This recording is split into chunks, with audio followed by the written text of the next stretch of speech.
bienvenue dans votre nouvel épisode de la série La Pop fait le taf. Aujourd'hui, nous allons parler de la façon dont nous pouvons libérer nos imaginaires de la norme en évoquant la série La Chronique des Bridgerton.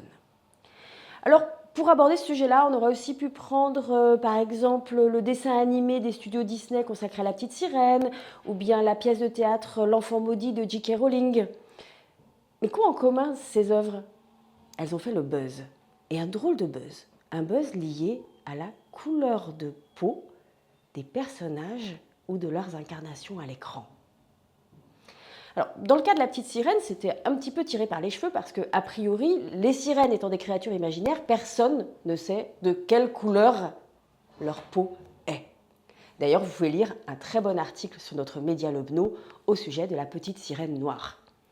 Dans le cas de la pièce L'Enfant maudit de J.K. Rowling, l'autrice elle-même s'est très rapidement expliquée en disant « Eh bien, ma foi, je n'ai pas précisé si Hermione était noire ou blanche, et d'ailleurs, je laisse toute ma confiance aux metteurs en scène pour choisir les actrices les plus talentueuses, et bien sûr, le talent des actrices ne dépend pas de leur carnation. » Dans le cas de la série La Chronique des Bridgerton, les choses ont l'air de se compliquer un petit peu. Car la série joue des codes du cinéma en costume et semble s'inscrire dans un contexte historique, celui de la Régence au XIXe siècle. Or, l'actrice qui incarne la reine Charlotte, Golda Rochewell, est noire. Scandale, offensive wokiste, les réalisateurs ont cédé au politiquement correct et ils ont imposé sans doute des quotas de diversité au casting. Les historiens vont s'emparer de la polémique et émettent l'hypothèse assez sérieuse, document d'archives à l'appui, qu'il se pourrait bien que la reine Charlotte fût réellement une reine métisse. Mais est-ce bien là la question? Et si la question, c'était comment pouvons-nous nous emparer de ce qui fabrique nos imaginaires, à savoir notamment les œuvres culturelles, pour pouvoir raisonner avec la réalité?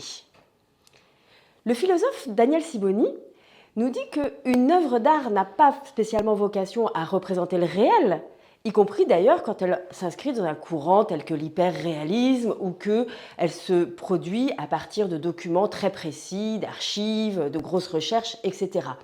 Non, une œuvre d'art, elle a vocation à faire se rencontrer deux fantasmes, fantasmes au sens propre du terme, c'est-à-dire un mécanisme inconscient qui associe des projections, des désirs, des peurs, des émotions, toutes sortes d'éléments qui appartiennent à l'imaginaire des individus, mais aussi à l'imaginaire collectif.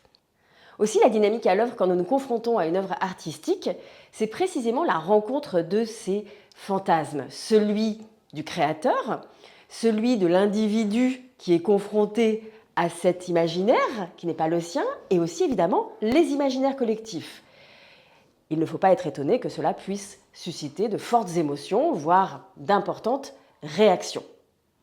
Si l'on revient à la chronique des Bridgerton, le fait de voir des acteurs noirs là où nous avons complètement encodé, et ça correspond à la vérité historique, le fait que c'était les Blancs qui avaient tous les rôles de pouvoir, nous oblige à nous poser la question « et si ?»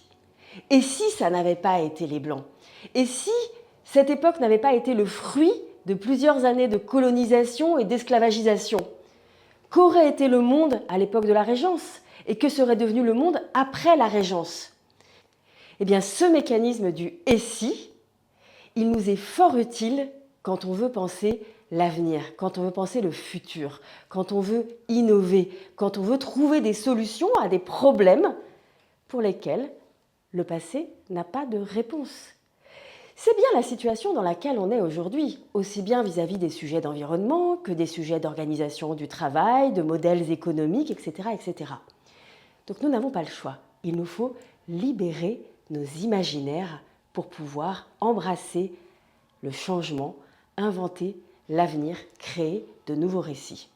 N'hésitez pas à convoquer dans vos réunions Maître Yoda, la Schtroumpfette, Snoopy, Gaston Lagaffe, Astérix et Barbie aussi.